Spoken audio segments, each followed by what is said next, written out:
All right, last video we talked about DNA and we replicated DNA so that we could replicate the cell. Today I have to introduce another nucleic acid to you, and that's RNA. So I have this picture here, but I'm also going to make sort of a more simplistic chart over here. All right, so what do we know about DNA? So DNA is a double helix, so it has two strands. It has a deoxyribose sugar. Remember, that is a sugar with one less oxygen. It has it has nitrogen bases, cytosine, guanine, adenosine, and thymine. Now, thymine is unique to DNA, all right? So all the others are going to be in both RNA and DNA, but thymine is unique, all right? DNA is found only in the nucleus. And that's because, remember, the nucleus has these holes in it, but the holes are quite small. And if you're double-stranded, you're going to have a hard time getting out. All right, so now let's compare that to our new nucleic acid, which is RNA. So RNA is only one strand, so single-stranded.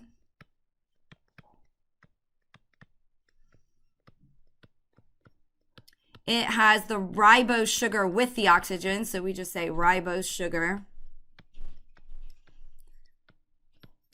Instead of thymine, because it doesn't have thymine, it has something called uracil, which chemically is very similar to thymine. You can see in these two pictures over here. The main difference is that thymine has this H3C and uracil doesn't. But structurally, it's very similar, okay? And RNA is found all over the cell.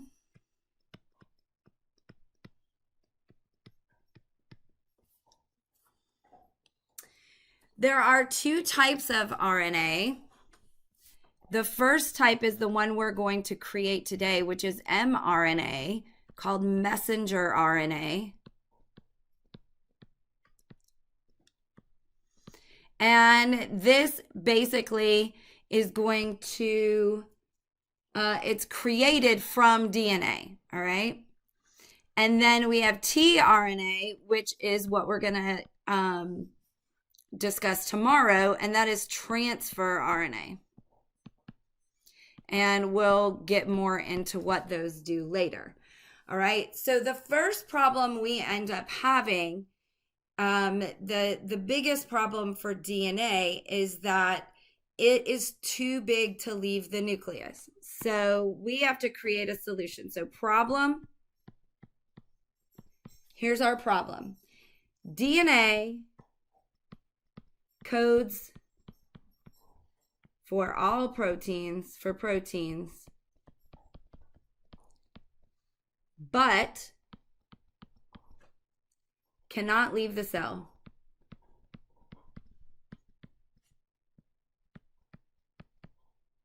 This is very problematic, right? Because it's double-stranded. All the things that we need to make proteins are found outside the nucleus. So it's quite problematic that it can't get out of the nucleus. So we need a solution. And our solution is mRNA. So mRNA is going to be created from portions of DNA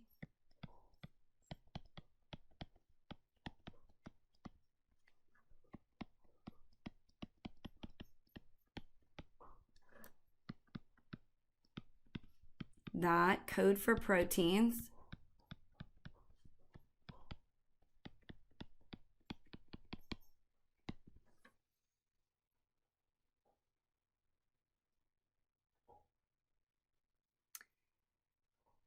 mRNA can leave the nucleus.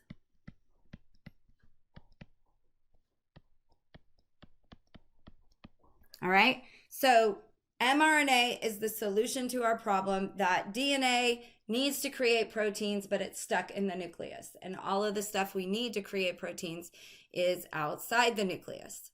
All right. So now that we have solved that problem, let's talk about how we actually create mRNA. Okay. So our solution is that we're going to create mRNA from proteins of DNA as we need them. And then that mRNA can leave the nucleus and create a protein. All right, so that's our solution. And we start off with transcription. And transcription is essentially writing the DNA code in mRNA. All right. So we are basically transcribing the DNA information onto mRNA. It's important that you understand that this is only for the portions of the DNA that code for the needed protein. In other words, remember that when we talked about copying our entire DNA, that it takes a really, really long time, that our DNA is ginormous and huge. We are not ever going to start from the beginning of our DNA at the very top of chromosome number 1 and go all the way down to the end of chromosome number 23. Like, we are never going to do that because that would take too long and we'd make a whole lot of proteins that we don't need. So the sort of intelligence of this whole thing is that we're only going to create mRNA from the portions of DNA that we need in that moment. Okay? So step number 1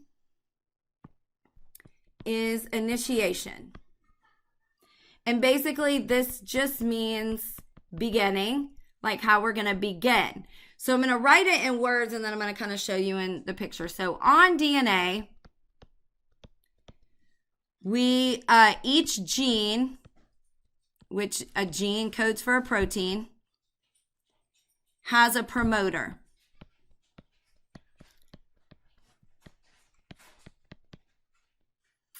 Which regulates transcription.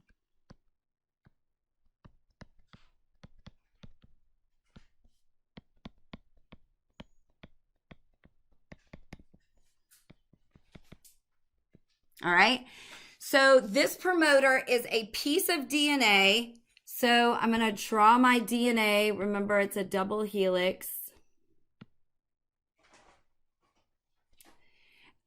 Each piece of DNA has a chunk on it right here that is the promoter.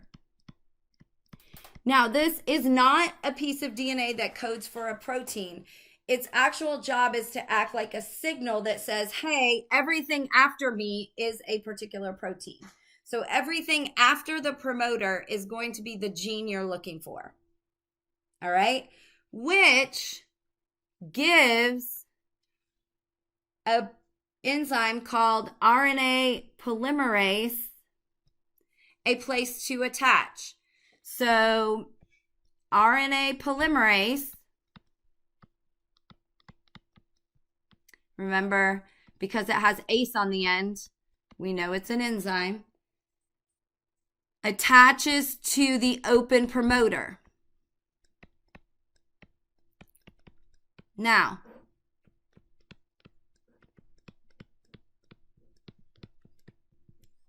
and unwinds DNA. Now, why did I say open? Well, because DNA has promoters all over it, right? But these promoters are still attached to other DNA. They're still all twisted up. The promoter that is open is the one that it is going to attach to. All right. So that is one form of gene regulation. So we regulate when the proteins are actually transcribed by keeping that DNA all twisted up at the parts that we don't need and opening it up in places where we do need. All right. So the promoter that is open is the one that the RNA polymerase is going to attach to. All right. So that's step number 1. Step number 2 is elongation. So elongation is basically just like DNA replication, except for it's creating an RNA. So RNA polymerase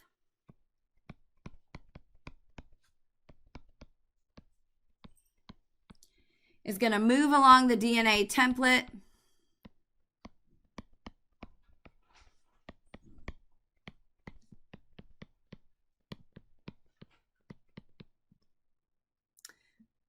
From 3' to 5', so in the opposite direction of RNA or DNA polymerase, adding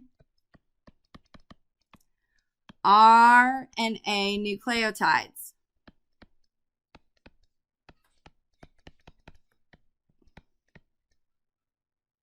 All right, so we have our RNA polymerase. He is going to move in this direction from 3' to 5'.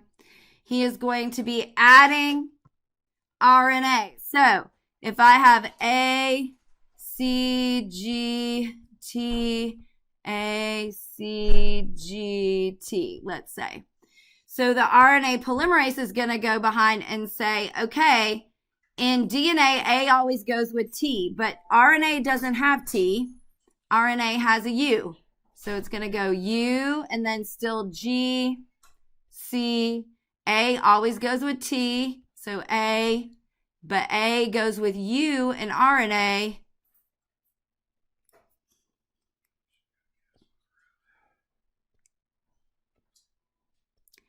G, C, A. All right. So it's just going to move along and it's going to attach these RNA nucleotides. All right. And then the last step, let me move this picture out of the way because that's not even what we're talking about right now.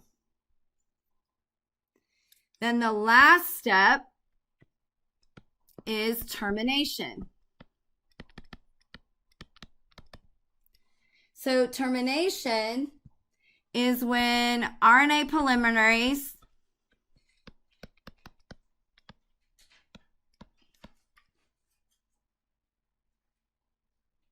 reaches the termination site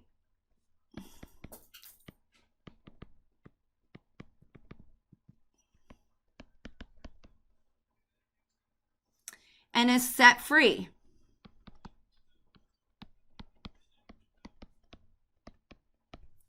So I'm just going to go back up here for a minute. So once we get to the end of this DNA, so we have this DNA here, there is going to be another site at the end, and this is going to be the termination site. And basically this just says, hey, RNA polymerase, you're done.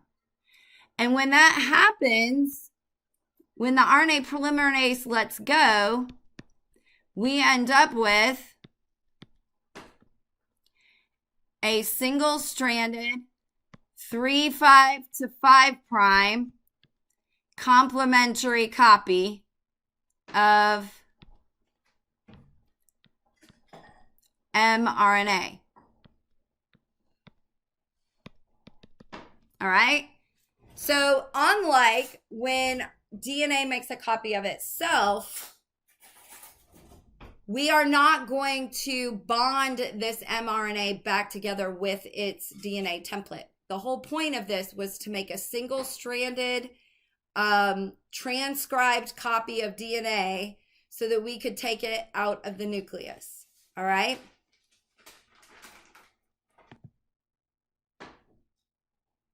All right, so I have included here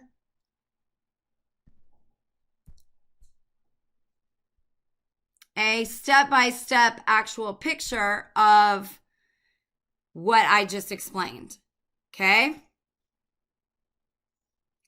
So that is transcription. Now, in the end, we end up with this piece of RNA like you see down here, but it's not exactly ready to leave the nucleus, because leaving the nucleus and going out into the cell is, the cell is a rough place for a single-stranded RNA. And so what we like to do is we like to get it all cleaned up and protected before we send it out of the nucleus. All right? And so we call this RNA processing. So I'm just going to go over here, move this.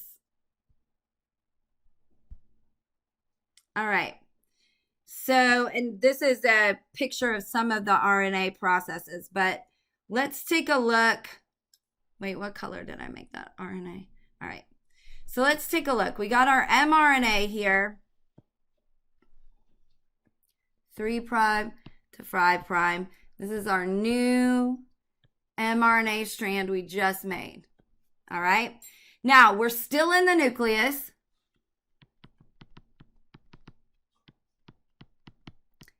And we want to do some things to protect it and to clean it up before we have it leave the nucleus. So sometimes, well, a lot of times, our DNA has a lot of extra information in it that doesn't necessarily code for a protein. And so we call those introns. These don't code for a protein.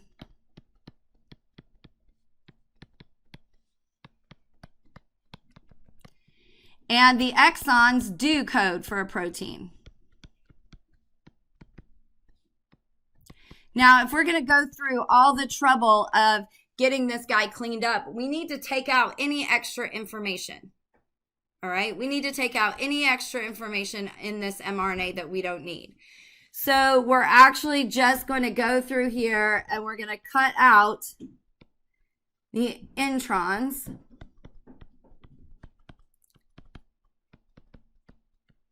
And we're going to glue back together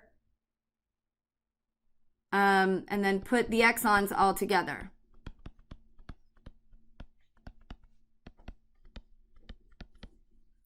So now we just have sort of a shortened version of what we just had, but it's pure. This is all introns.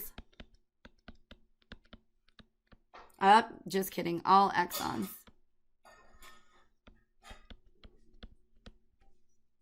All right, now we got to add our protection. So we do two things in order to protect this and stabilize this little tiny piece of mRNA. The first thing that we are going to do is we are going to add a poly A tail. And basically what this is going to do is we're adding the poly A tail to the 3' end, and we're just basically poly A tail is just probably about 200 or so A's.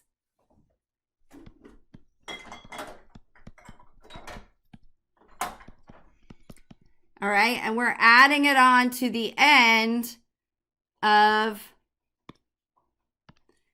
the 3' end. And then here's our 5' end. So we got our poly A tail. And then we're going to add something called a 5' cap. And the cap is basically just a whole bunch of nucleotides that are going to end up here. 5' cap. And both of these are going to work together. So the information that is actually what we need to use is here and here. This is our actual all exon protein code. All right, that's all the information that we need is right here. But we're protecting it by putting a whole bunch of A's at the end and a cap on the other side. And the reason why that is it's thought that the cap actually helps it get out of the nucleus, but it also keeps the mRNA from breaking down once it gets out of the nucleus.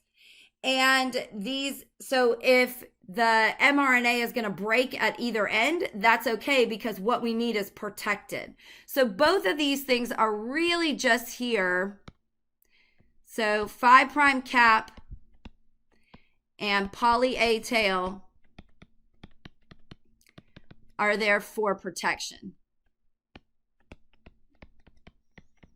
and stabilization.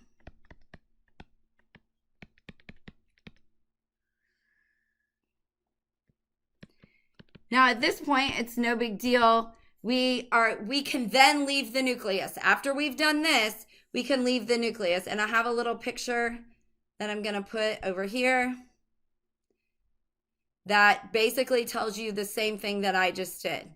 All right, so after we go through all this, now we can leave the nucleus.